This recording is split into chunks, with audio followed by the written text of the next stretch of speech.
പ്രേക്ഷകരെ മണ്ടന്മാരാക്കുന്ന കാര്യത്തിൽ big boss എന്നും മുൻപന്തിയിലാണ്. അതിൽ യാതൊരു സംശയമില്ല. എല്ലാ സീസണിലും അങ്ങനെ തന്നെയാണ്. കാരണം അതിലേറ്റവും പ്രധാനപ്പെട്ട ഒരു കാര്യം, ലാലേട്ടനും അതിൽ ഒരുപാട് ക്രൂശിക്കപ്പെടുന്ന ഒരു മനുഷ്യനാണ്. അതിൻ്റെ കാരണമെന്ന് പറയുന്നത്, നമുക്കറിയാം, നമുക്ക് ഇഷ്ടപ്പെട്ട ഒരു മത്സരാർത്ഥിയെ വഴക്ക് പറഞ്ഞാൽ, അല്ലെങ്കിൽ നമുക്ക് ഇഷ്ടപ്പെടാത്ത ഒരു മത്സരാർത്ഥിയെ നല്ലത് പറഞ്ഞാൽ, ഇത് രണ്ടിനും സോഷ്യൽ മീഡിയയിലൂടെ ചീത്ത കേൾക്കുന്നത്, ക്രൂശിക്കപ്പെടുന്നത് അവതാരകൻ എന്ന രീതിയിലുള്ള ലാലേട്ടനാണ്. ഈ സീസണിലും അങ്ങനെ തന്നെയാണ് സംഭവിച്ചത്.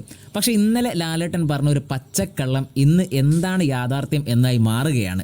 കാരണം അത് പറയേണ്ട ആവശ്യമില്ല. അത് പ്രേക്ഷകരെയും അതേപോലെ തന്നെ ബിഗ് ബോസിലുള്ള മറ്റു മത്സരാർത്ഥികളെയും ഒരുപോലെ പറ്റിക്കുന്ന രീതിയിലായിപ്പോയി. എന്നാലും പല പ്രേക്ഷകർക്കും കൺഫ്യൂഷൻ ഉണ്ട്. എന്നാലും നമുക്ക് ഏറെക്കുറെ അറിയാം ഇതല്ല സത്യം എന്നുള്ളത്. നമുക്ക് അതിലേക്ക് വരാം. എവിക്ഷൻ പ്രക്രിയയിൽ വന്നവർ നിൽക്കാൻ പറഞ്ഞപ്പോൾ എവിക്ഷൻ പ്രക്രിയയിൽ വന്ന എല്ലാവരും നിന്നു. അതിൽ കുറേ പേര് ഇന്നലെ സേവ് ആക്കി.